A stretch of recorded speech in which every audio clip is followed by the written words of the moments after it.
Let's begin this conversation taking our quote first from Frederick Nietzsche, who once said, "Whoever fights monsters should see to it that in the process he does not become a monster. And if you gaze long enough into an abyss, the abyss will gaze back into you."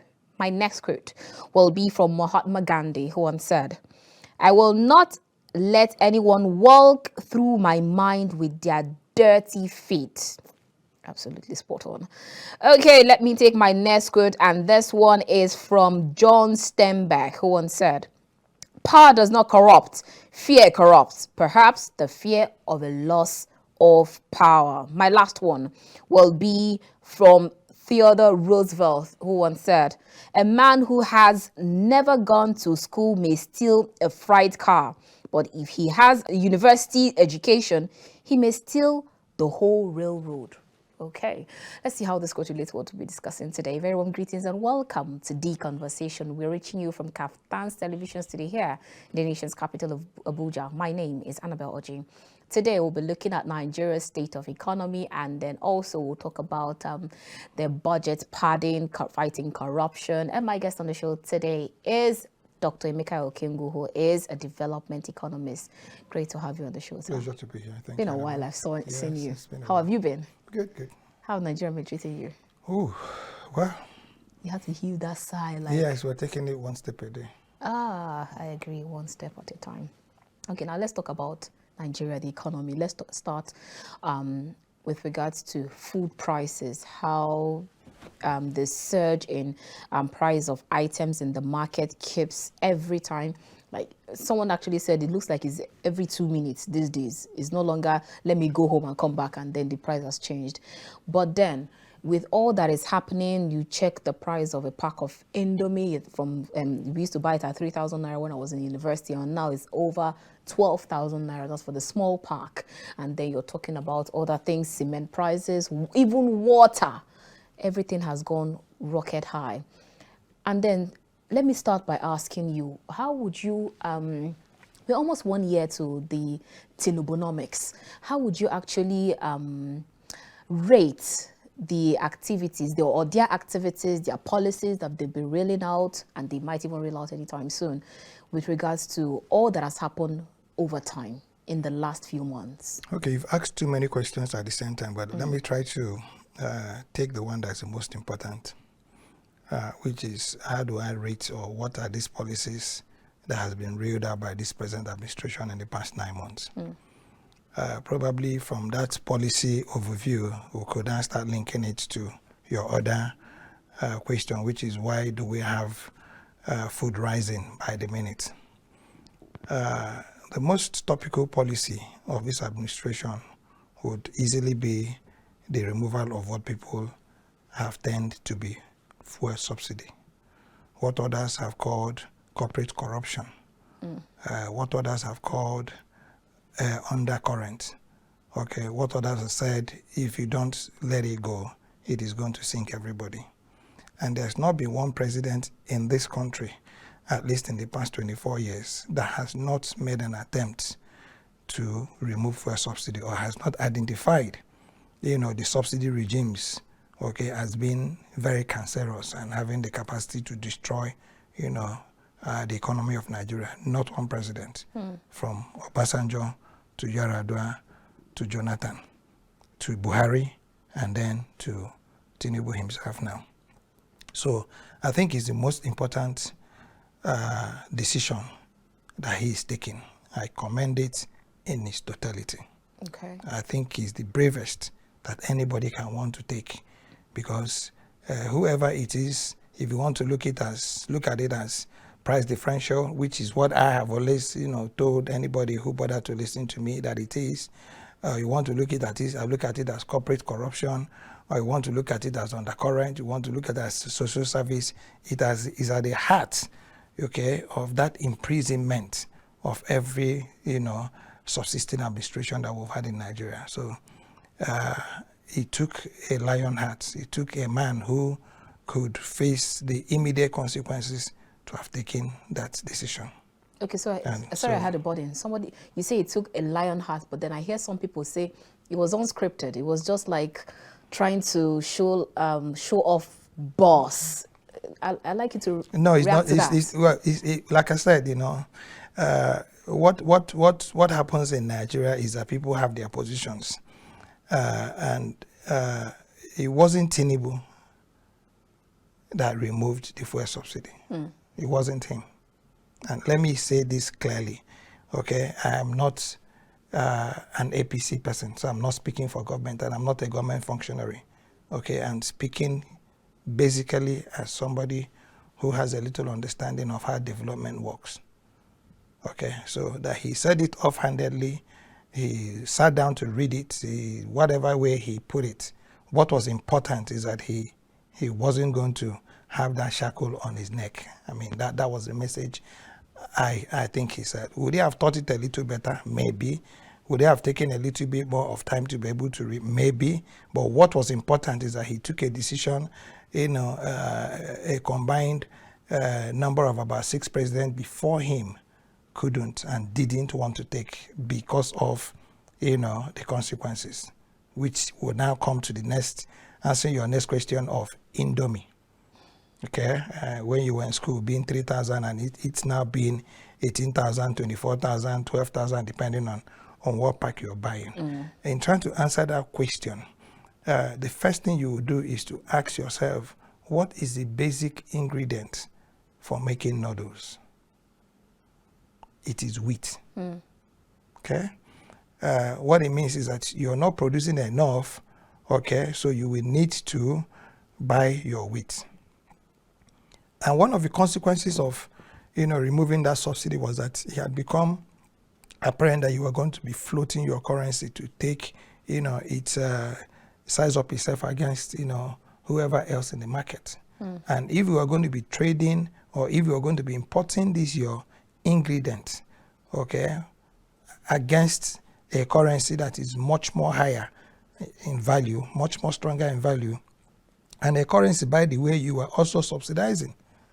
Because remember that we're also subsidizing the Naira. It wasn't only fuel that was subsidizing. So without free float, removing again the subsidies on the Naira, I mean, there was no way, okay, costs wouldn't have increased. What I thought you'd have also put in your question is that would there have been any other way this cushioning would have been done? Maybe in the course of the conversation, maybe we'll get to there. But what's basic is to, put to place on the table what the situation is. Yes, okay. Definitely. So now this is why your Indomie, okay, is expensive, and it's even worsened by the global disruptions, occasioned by the Russian, Ukrainian war, the Suez Canal tensions occasioned by the Israeli-Palestinian war, and all that. And then remember that before then, you also had the global pandemic of COVID-19, which hasn't really, as it were, gone away, and which had, done a lot of damage to the global supply infrastructure and production systems, as it were. I don't know, does this present some perspective I can begin to dip in? Oh, okay, yeah, most definitely. But then I'd only give Indomie as one example out of 1 million. Yes. We still have meat. We still have other items. Yes. So putting all of them together, how does the Russia-Ukraine war, the Israel-Palestinian war, the post-pandemic COVID-19 pandemic still affect all of this, and then still puts a deep hole to the average Nigerian man pocket? Okay, we've just looked at it from one perspective, which is there's another perspective to it, and that's called climate change. Okay. Now, if you look at the climate change, I am bringing climate change because you brought the price of meat.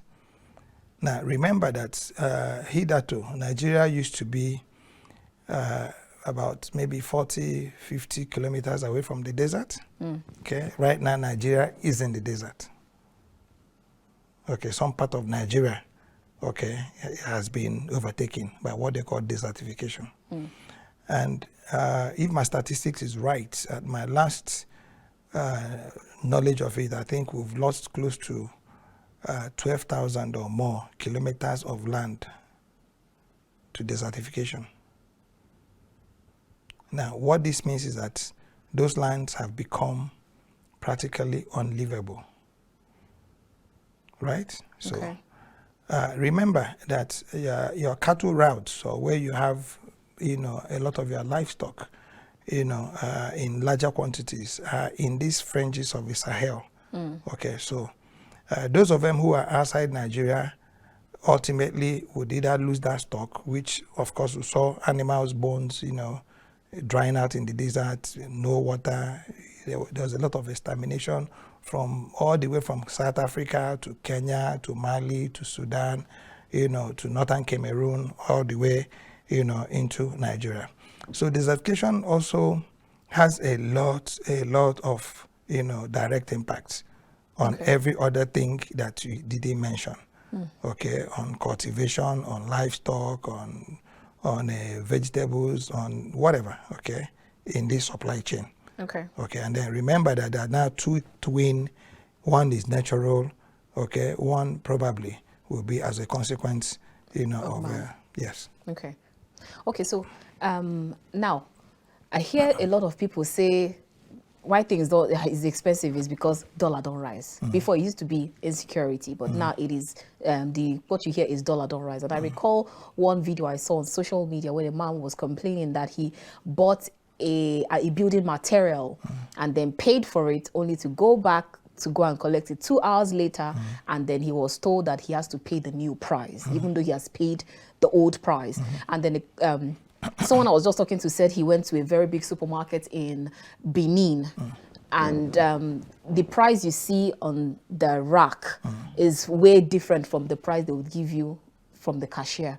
So dollar don't rise, insecurity. Is that any excuse at all that we keep hearing from the market people? Well, let's not call it an excuse. Is that any reason? Okay, the example you gave is a very good example. In fact, I saw this skit and I was very fortunate. I wasn't the one that was driving. A guy who wanted to buy, dollar because he wanted to travel, and then got a guy to sell to him, and in a space of 2 minutes, from 800, the thing had risen to about 1,800, and then the guy's phone rings again, and he says, if you answer that call, Well, if you do business, the first law of business is your returns on investment. Okay. The second law is maximization of profits. The third law is sustainability of that business to keep returning on those investments. So if you bought something for 10 Naira and you're not able to, buy, at 10 Naira, there's no way you can sell, under 10 Naira. Okay? If you bought at 10 Naira and you're selling at 12 Naira and you go to buy again and it's selling at 13 Naira, you can't sell at 12 Naira. Oh, so it means you are not supposed to sell at the price you bought or the old price? No, I'm just we're trying to reason this together. Okay. You run a shop, okay? You bought this good at 12 Naira and you were selling for 14 Naira, okay? And then all of a sudden, your supplier calls you and says to you, please, I'm no longer going to be selling to you at 12 Naira. Even if you had an old stock, you'd be a fool, okay, to sell, okay, at 14 Naira when you're going to be restocking at 18 Naira. Ah, okay. Let's be real. Okay.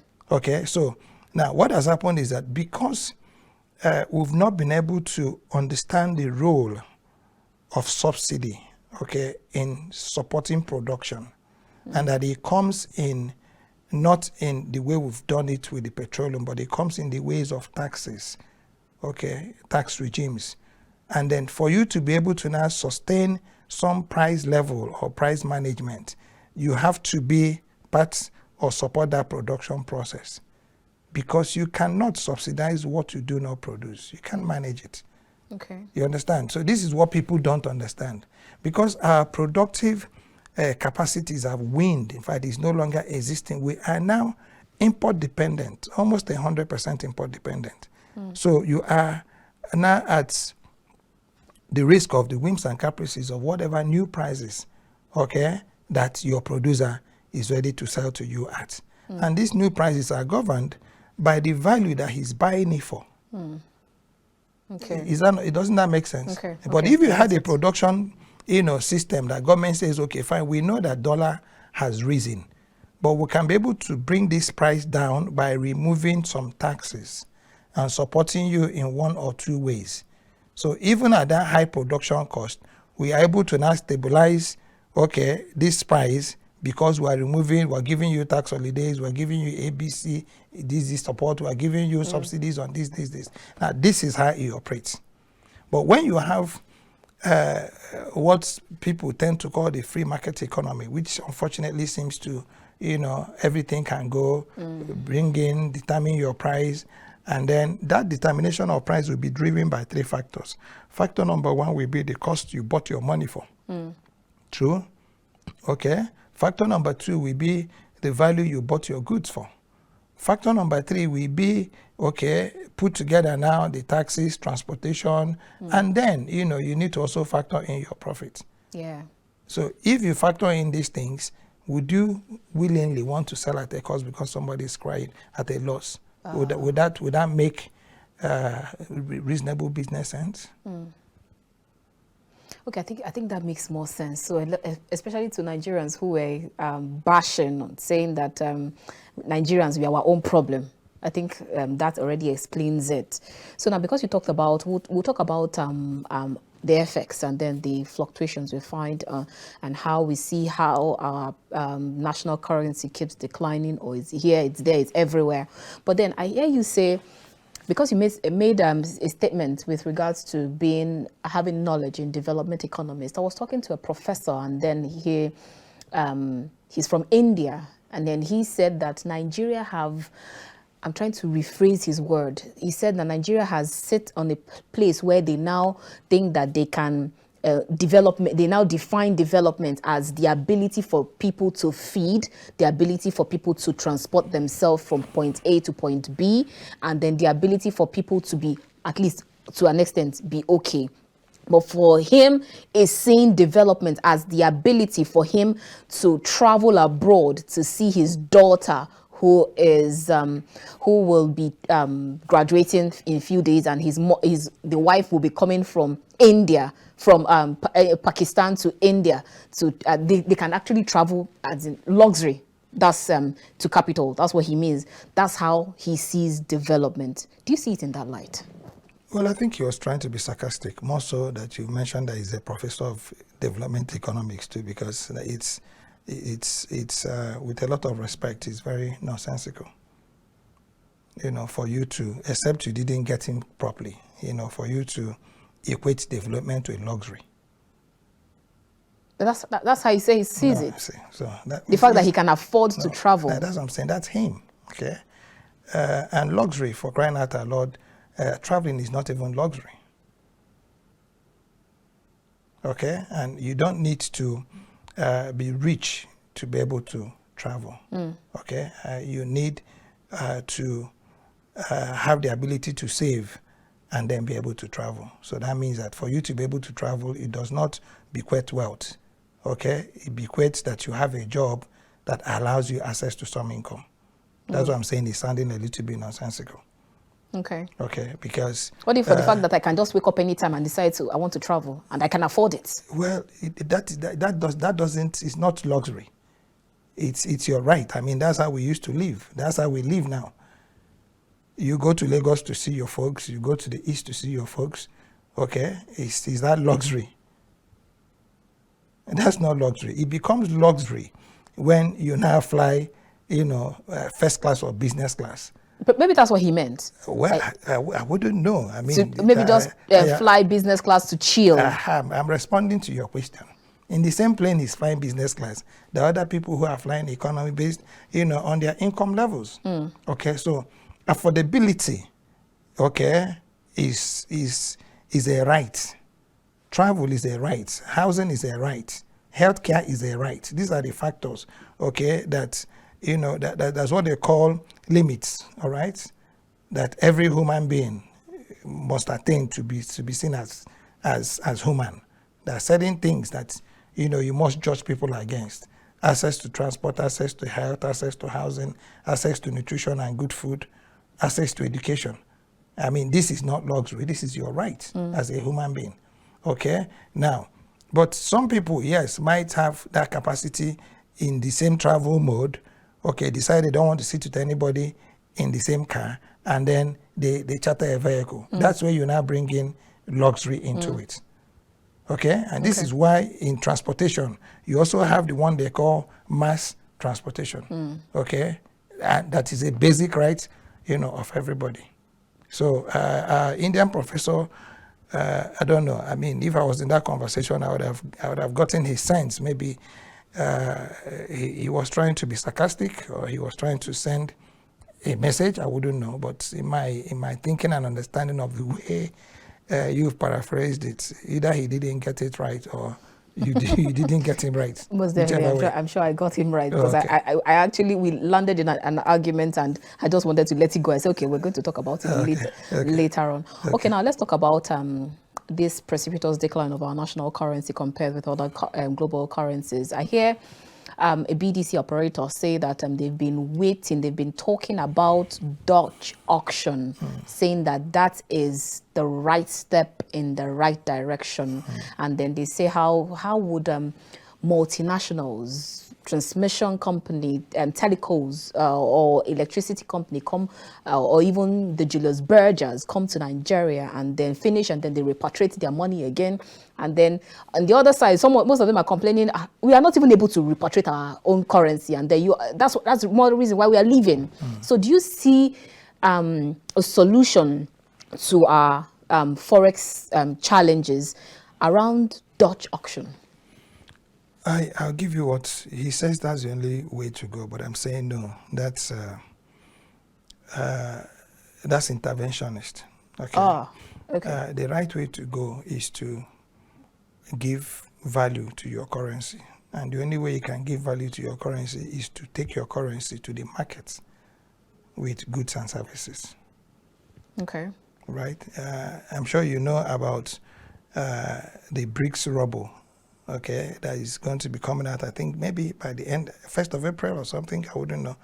And from the way that currency is designed, I think it's Brazil, Russia, South Africa, which other countries there? India. I think about 5 countries has come together to form the BRICS. All right. China is there too. Russia is there. India is there. Brazil is there. And South Africa is there. Now, the value of that brick rubble is going to be, one brick rubble will be valued at, I think, $50 American. Okay. And I think 40 British pounds. Now, what that technically means is that they are going to be wiping, the dollar and the pound off the face of the international trading community by just doing something. Bringing goods and services, okay, that are going to be discounted against the ruble. Right? Why China stood when the whole world, not China now, sorry, Russia, when the whole world, when it went against Europe, what did they do? They said, if you want to buy oil or gas, go and look for ruble and buy it. Otherwise, we ain't selling. They refused to start discounting against the dollar. Now, this is how you grow currencies. And remember that at one time, this Naira now that is looking so pale and weak was actually, exchanging, 70 kobo to $1. So it had more value than the American dollar. And I think it was at par with the British pound.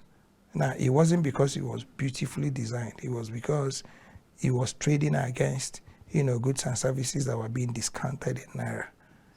Okay, and those of us who had the privilege of flying student rebate tickets flew into London with 7,000 Naira. Student rebate paid in Naira. And I'm not telling you folklores. Okay, people could go to the high streets of London, and buy goods, from London shops with the Naira. Okay. Yes. It was because at that point in time, Nigeria was the biggest producer of tin ore in the world, one of the biggest exporters of palm oil, one of the biggest exporters of cocoa. So you don't get your currency into what we call the politics or into a proper position in the Committee of States in the politics of international economic relations by making it look very beautiful. or by doing Dutch auctions and all that. Yes, it could be some, stopgap measures, but you can't sustain it in the long run. So it looks like a quick fix. Yes. Okay, so I hear you talk about the BRICS Rubble. How exactly do you think that, how feasible or how possible will it be? Because I remember, okay, let me use the example of BlackBerry or Nokia and Samsung or iPhone, and then, or maybe like Huawei phone. You see how one comes and then there's this we are the superpower, and then we throw the other one away, and then nobody's remembering Nokia or remembering BlackBerry or remembering Huawei phone, even though they had all the good things. But now everyone decides, okay, we are staying with, regardless, we are staying with iPhone or Samsung. Now let's bring it to BRICS Rubble. First, economies are built around some critical factors. Factor number one is population. Factor number two is the purchasing power. Okay. Factor number three is technology. Okay. And factor number four will now be the strength of a currency. Now, I want you to, maybe after this program, go and look at the populations of all the people that make up the BRICS. Look at their technological, look at the strength of the economies, look at their raw materials, endowments, okay, and then look at what's the market shares that they hold, even as, individual or independent countries of each other. And then look at when they bring, all those things together to bear. Embryo, Brazil has technically become the biggest exporter of meat products, cheese and all that. And I'm not even talking about the Brazilian embryos, which become, world class in aviation. Okay, so they are healed in aviation. You look at Russia, of course, Russia and their oil and their gas have the biggest deposit of oil and gas, in the world. And they're also now linking it to their capacities of nuclear technology. Let's not talk about China. China is easily the world leader. Okay, let's not talk about India, where your professor, now talks about luxury being his ability to fly around, or development being his ability to fly around in first-class jets and getting his wife to attend his daughter's graduation. Now, they could say that because, India is rapidly moving a lot of people, like unprecedented numbers, just like China did, moved more than 100 million people out of poverty, and then from out of poverty into the middle class. And China and India probably has, the biggest numbers of millionaires, you have in the globe today. And then you look at South Africa. So when you're talking about these guys, they are coming heavy.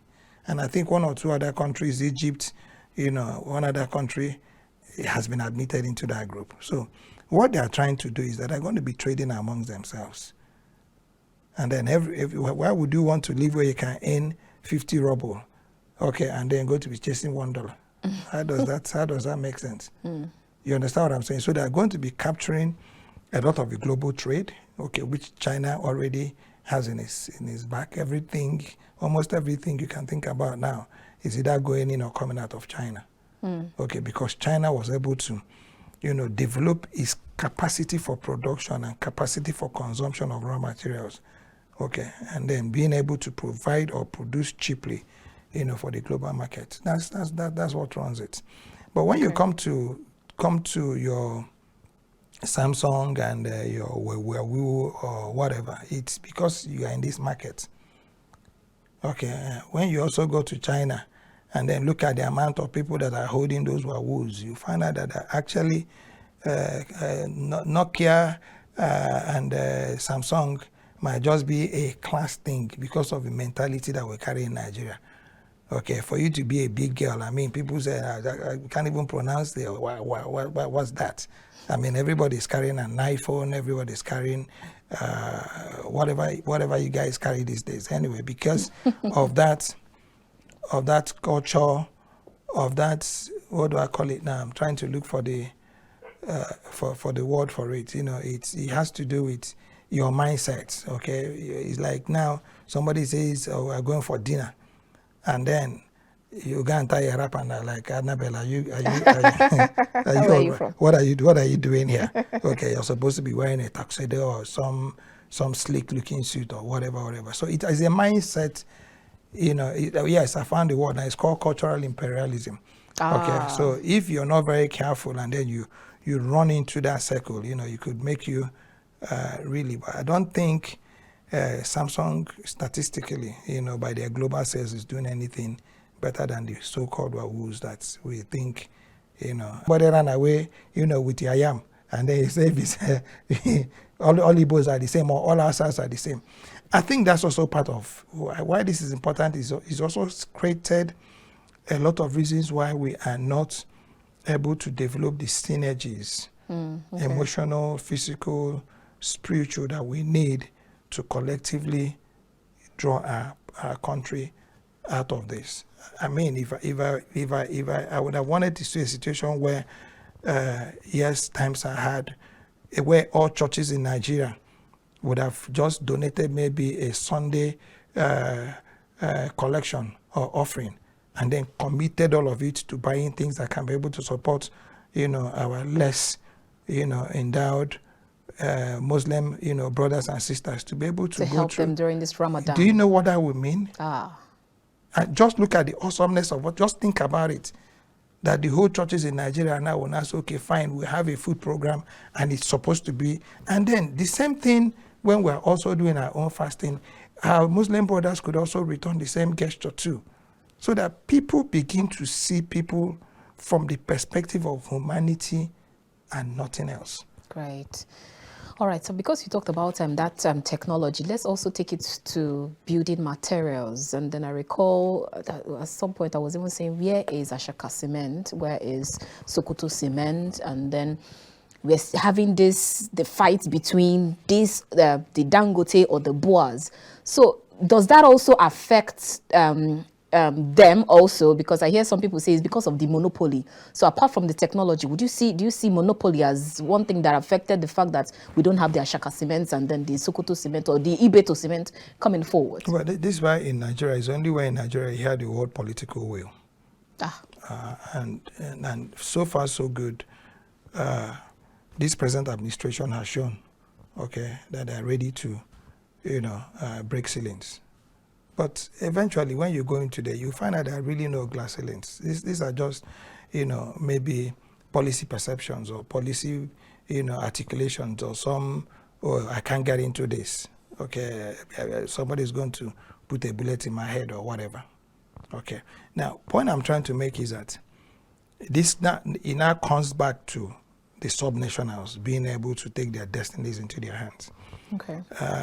I would have wanted a situation where, like we've tried to push, for our own zone, where you have, the Southeast Economic Development Fund, where you actually now have, state governors sitting with the private sector and then looking at what we can be able to do collectively as a people. I was part of, the structuring of a 30-year, infrastructure master plan, for first and foremost for Nigeria. And it led me to also think that if we can do this on a sub-regional basis, it could help us a lot.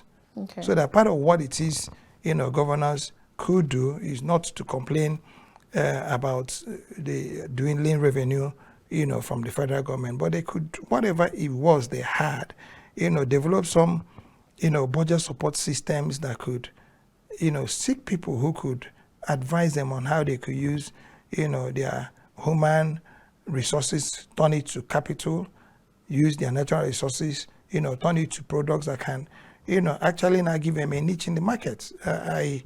I'm a resource person to one German foundation that trains high-level staff, and the last training we had was with commissioners of economic planning. And I said to them, listen, there's no state in Nigeria that cannot be self-sufficient. And I'm saying this again on national television, none. And I started asking, tell me which state you come from, and I'll tell you what you have there and what you can do with it. But let me start with Yobe, that is supposed to be the poorest or one of the poorest states in Nigeria. Yobe has, over 900 million metric tons of bentonite, which is a most used, material for oil drilling. 900 million metric tons. Okay, and then you have not even, dug any further. So imagine if you could start a processing or a value processing product for that thing. Yobe has the biggest, cattle market, maybe in Nigeria, maybe in the whole of West Africa.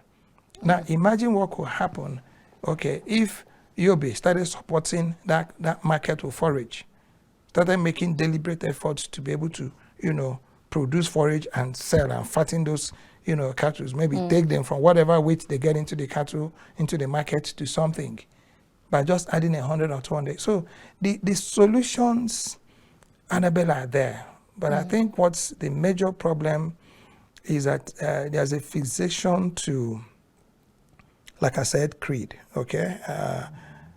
You need to be in that circle, for the circle to be able to accommodate you. Okay. But unfortunately, people with knowledge, I've also found out, are very shy.